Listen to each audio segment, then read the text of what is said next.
الہی سے پوچھنے لگے حضور اس منزل میں جو رسول اللہ کے دائیں اور بائیں تھے وہ کون تھے؟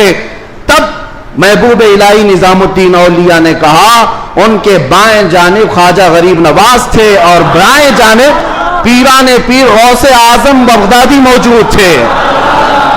سیدنا شیخ عبد ویڈیو کو لائک کریں، چینل کو سبسکرائب کریں ہماری لیٹسٹ ویڈیو دیکھنے کے لیے۔ وہ غوث پاک رضی اللہ تعالیٰ عنہ جن کی کرامات بیان کرنے کے ساتھ ساتھ ہم یہ بھی بیان کرتے ہیں کہ 40 سال آپ کے ایسے گزرے ہیں کہ صرف ایک انگور کے دانے سے آپ نے سحری کی ہے اور ایک آدھا گلاس پانی پر آپ نے افطاری کیا ہے۔ اتنے سال تک روزہ رکھے ہیں، ان میں کئی سال ایسے آئے ہیں کہ پوری رات بھر شیخ عبد القادر جیلانی کھڑے ہو کر کے نماز پڑھتے رہے۔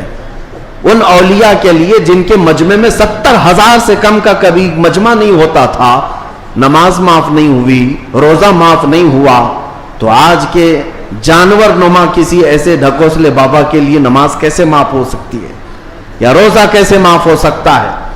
اس بات کو ہمیشہ ذہن نشین کر لیں، شریعت میرے مصطفیٰ کی ہے اور نبی پاک صلی اللہ علیہ وسلم کی شریعت سب سے اوپر ہے، اس کے بعد ہی کوئی مقام مل سکتا ہے۔ اسی لیے اعلیٰ حضرت کی بات سنو، فرماتے ہیں بخدا خدا کا یہی ہے در۔ اللہ تک اگر کوئی پہنچنے کی بات کرتا ہے نا تو اسے جانچ کر کے دیکھ لو کہ حضور کے بارے میں کیا کہتا ہے۔ بخدا جس کا مطلب ہے قسم خدا کی، خدا کا یہی ہے در، یعنی رسول پاک کا جو دروازہ ہے یہی خدا کا دروازہ ہے۔ بخدا خدا کا یہی ہے در، نہیں اور کوئی مفر مقر۔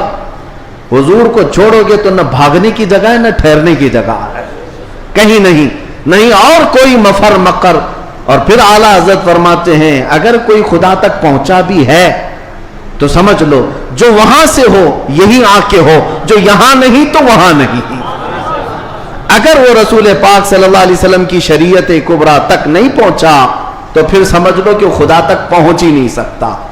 میرے عزیزو، غوث پاک رضی اللہ تعالیٰ عنہ کی پوری زندگی اگر میں آپ کو بتاؤں وہ عشق رسول کے سانچے میں ڈھلی ہوئی تھی۔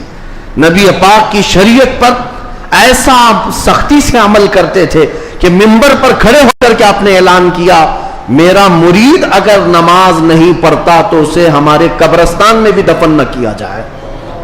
غوث پاک رضی اللہ تعالیٰ عنہ شریعت کے معاملے میں اس قدر سخت تھے۔ پھر میں پوچھنا چاہتا ہوں ان سے بڑا دنیا میں اور کون پیر آیا ہے؟ اگر کوئی اپنے مریدوں کو نماز معاف کرا دیتا ہو، روزے معاف کرا دیتا ہو تو یاد رکھ لینا وہ شیطان کا پھندا ہے جو تمہیں نبی کریم صلی اللہ علیہ وسلم کی شریعت سے دور لے کر جاتا ہے۔ سب سے پہلی چیز ہے میرے مصطفیٰ کی شریعت۔ حضور پاک کے طریقے پر اگر کوئی چلا ہے تو اسے ولایت بھی ملتی ہے۔ اللہ کا ولی حضور کی شریعت پر گامزن ہو کر کے ہی چلتا ہے۔ کچھ مجذوب اولیاء ایسے ہیں جن کی عقل فنا ہو جاتی ہے تب ان کے اوپر سے شریعت کا قلم اٹھا لیا جاتا ہے، وہ مستثنا ہیں، وہ الگ ہیں۔ لیکن جتنے اولیاء آئے سب کا رسول پاک صلی اللہ علیہ وسلم کے دربار میں ایسا وسیلہ ہے، ان کی ایسی پہنچ ہے کہ اس کے بعد ہی انہیں ولایت کی منزل ملتی ہے۔ میں ایک بات بتاتا ہوں آپ کو، غوث پاک رضی اللہ تعالیٰ عنہ کے مقام کے متعلق محبوب الہی کا نام سنا ہوگا۔ دلی کے شہنشاہ، دو اولیاء کو محبوب کا نام دیا گیا ہے۔ محبوب، ایک غوث پاک کو محبوب سبحانی اور حضرت نظام الدین اولیاء کو محبوب الہی۔ محبوب اسے کہتے جس سے اللہ محبت کرتا ہو۔ سارے اللہ سے محبت کرتے ہیں اور کچھ وہ ہیں جن سے اللہ محبت کرتا ہے، وہ محبوب ہیں۔ محبوب الہی کا درجہ بڑا ہے، ان کے بڑے گہرے مرید ایسے فنافی شیخ امیر خسرو کا جب بھی نام آتا ہے تو ایک پیر اور مرید کے درمیان کا گہرا تعلق بتایا جا سکتا ہے۔ لوگوں کو پڑھنا چاہیے، کس کو مرشد سمجھا جائے طریقت کے راستے میں اور کون پیر ہوتا ہے۔ امیر خسرو کو پڑھیں تو سمجھ میں آ جائے گی بات۔ امیر خسرو ایک بار پانی پت گئے ہوئے تھے۔ پانی پت میں اس وقت بو علی شاہ قلندر رحمت اللہ تعالی علیہ موجود تھے۔ یہ محبوب الہی کے ہم زمانہ ہیں، اسی زمانے کے. ان کی کرامات کا حال بھی بہت بڑا تھا. امیر خسرو ان کی محفل میں بیٹھے. جمعرات کو ایک بار ان کے ہاں محفل ہوتی تھی ابو علی شاہ قلندر کے ہاں. اور محفل میں ہوتا کیا تھا، جب ذکر کی محفل ہوتی اس کے بعد جتنے حاضرین ہوتے ابو علی شاہ قلندر سب سے کہتے اپنی اپنی آنکھیں بند کر لو. لوگ اپنی اپنی آنکھیں بند کرتے، وہ سیدھے رسول اللہ کا دیدار کراتے تھے. نبی پاک صلی اللہ علیہ وسلم سامنے بیٹھے ہوئے ہوتے اور ابو علی شاہ قلندر ان کے سامنے ہوا کرتے حضور کے. یہ ہر جمعرات کو ابو علی شاہ قلندر کی محفل میں ہوتا تھا. امیر خسرو مرید تھے محبوب الہی کے اور گئے تھے ابو علی شاہ قلندر کی محفل میں. اور جب دیدار کرائے تو امیر خسرو بھی خوش ہوئے کہ رسول پاک صلی اللہ علیہ وسلم کا دیدار ہوا مجلس میں. لیکن بات اتنی ہوئی، آنکھیں کھولنے کے بعد ابو علی شاہ قلندر امیر خسرو کو یوں کہتے ہیں، خسرو میں تو رسول اللہ کی مجلس میں تجھے لے گیا، تیرا پیر تو وہاں کہیں نظر نہیں آیا، تیرا پیر وہاں پر نظر تو نہیں آیا. امیر خسرو کو یہ بات لگ گئی. میں میرا مرشد میرے پیر کا مقام بلند سمجھتا ہوں، لیکن حقیقی بات ہے کہ حضور کے دربار میں جب میں تصور میں حاضری دیا، محبوب یہ ابو علی شاہ قلندر بھی تھے اور بھی اولیاء تھے، لیکن میرے پیر تو نظر نہیں آئے.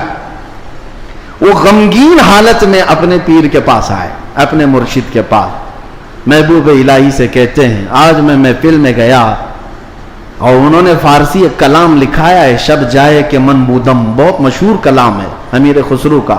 اس واقعے کے بعد انہوں نے لکھا تھا. پہلے پورا واقعہ کیا ہوا وہ میں بتاتا ہوں. محبوب الہی کے پاس روتے ہوئے کھڑے تھے. ابو علی شاہ قلندر نے رسول اللہ کا دیدار کرایا، لیکن ساتھ میں انہوں نے مجھے تانا مارا کہ تمہارا پیر تو محفل میں نظر نہیں آیا. محبوب الہی نے کہا کہ پھر سے جاؤ محفل میں، پھر سے جاؤ محفل میں. ابو علی شاہ قلندر کے دیدار ہو رہا ہے اور اچھی بات ہے. کہا آپ نہیں ہیں اس محفل میں کیسے جاؤں. محبوب الہی نے تھپک کر کہا خسرو ابو علی شاہ قلندر سے مت پوچھنا، جب وہ دیدار کرائیں رسول اللہ کا تو خود رسول اللہ سے پوچھنا میرا پیر کہاں.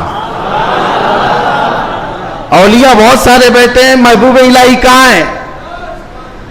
تو میر خسرو گئے. اب کی بار جو محفل سجی اور جب آنکھ بند کرنے کا حکم ہوا، امیر خسرو نے آنکھ بند کی، دیدار ہوا میرے مصطفیٰ کا.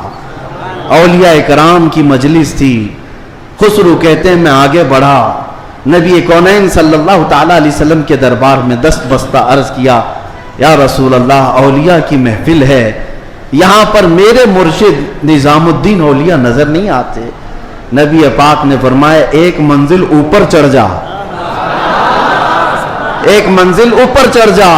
امیر خسرو کہتے ہیں میں ایک منزل اوپر گیا تو دیکھا ایک بہت بڑا دالان ہے، صحن ہے، وہاں بھی رسول اللہ جلوہ فرما ہے، مسند نشی ہے، وہاں دیگر اولیاء اکرام ہیں اور دیگر اولیاء، لیکن وہاں بھی میرے مرشد نظر نہیں آئے. میں پھر پوچھا میرے مصطفیٰ سے آقا یہاں پر بھی نہیں ہے. حضور نے فرمایا ایک اور منزل چڑھ جا. خسرو کہتے ہیں میں تیسری منزل پر آیا، وہاں بھی حضور بیٹھے تھے لیکن اولیاء کی محفل میں میرے پیر نظر نہیں آئے. پھر پوچھا، حضور نے ایک اور منزل چڑھائی، یہاں تک کہ 7 منزلیں چڑھ لی. امیر خسرو کہتے ہیں اب اوپر جیسے جیسے جاتا تھا مجمع کم ہوتا جاتا تھا، تھوڑے تھوڑے سے رہ جاتے تھے. 6ٹھی منزل پر آیا، جب بھی میں اپنے مرشد کو نہیں پایا پریشان ہو کر پوچھا تو کہا ایک اور منزل چڑھ جا. اوپر گیا تو وہاں مصطفیٰ کریم صلی اللہ علیہ وسلم مسند نشین ہیں. مسند نشین ہیں، بس 3 لوگ بیٹھے ہوئے ہیں، دائیں ایک بزرگ ہیں، بائیں ایک بزرگ ہیں اور بالکل سامنے محبوب الہی بیٹھے ہوئے ہیں. امیر خسرو کہتے جیسے ہی مجھے اپنے پیر کا چہرہ نظر آیا میں نے آنکھیں کھول دی، رقص کنا ہو گئے. جو فنا فی شیخ تھے پھر انہوں نے کلام لکھا شب جائے کہ من بودم. وہ رات کیسی تھی جس میں میں تھا اور خود رسول اللہ مجلس کے امیر تھے، مجلس کے شمع میرے مصطفیٰ تھے. گنگناتے ہوئے اپنے مرشد کے پاس آئے. اب جو بات مجھے کہنا تھا جس کے لیے میں نے یہ واقعہ چھیڑا، سنیے آپ، میں نے یہ واقعہ محبوب الہی کا کیوں بتایا۔ آئے محبوب الہی کے پاس، خوش تھے، وجد کنا تھے۔ محبوب الہی نے پوچھا خسرو دیکھا ہے اپنے مرشد کو؟ کہا ہاں، میرا مقصد میری مراد پوری ہو گئی۔ اس کے بعد محبوب الہی نے کہا کیا کسی اور کو وہاں نہیں دیکھا؟ امیر خسرو نے کہا میری توجہ ہی نہیں گئی، میں نے مرشد کو دیکھا تو پھر خیال نہ رہا۔ محبوب الہی سے پوچھنے لگے حضور اس منزل میں جو رسول اللہ کے دائیں اور بائیں تھے وہ کون تھے؟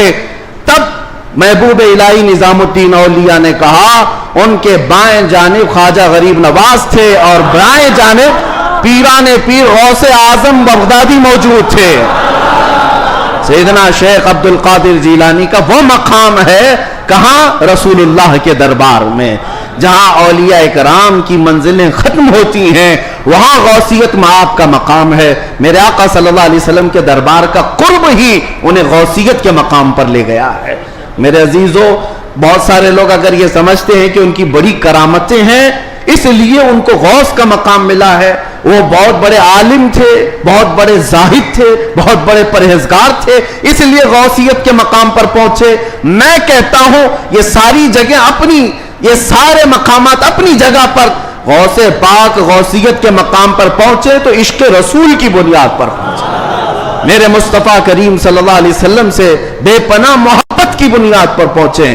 اس لیے میں نے زندگی میں دیکھا ہے جب کبھی کوئی رسول اللہ کی طرف انگلی بھی اٹھاتا یا اعتراض کرتا اپنی کرامتوں سے اس کا منہ توڑ جواب دے دیتے تھے، اپنی کرامتوں سے غوث پاک رضی اللہ تعالیٰ عنہ ان کا جواب دیتے۔ اگر کسی نے حضور پاک صلی اللہ تعالیٰ علیہ وسلم پر اعتراض کیا کہ انہوں نے مردوں کو زندہ نہیں کیا تو غوث پاک نے اپنی ٹھوکر سے مردہ زندہ کر کے دکھایا۔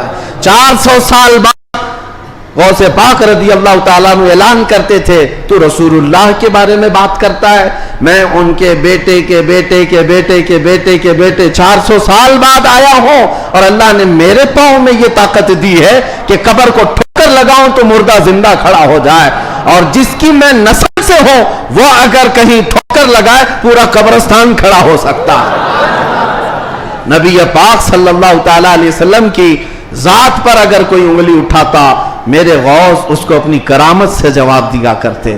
عزیزان گرامی وقار، سلطان الاولیاء غوث پاک رضی اللہ تعالیٰ عنہ سے اپنا رشتہ مضبوط کرو، اپنے نسبتوں میں قادری پٹا ضرور رہے، قادری نسبت ضرور رہے، اس لیے کہ یہ نسبت ہی ایسی ہے جس پر پوری دنیا فخر کرتی ہے۔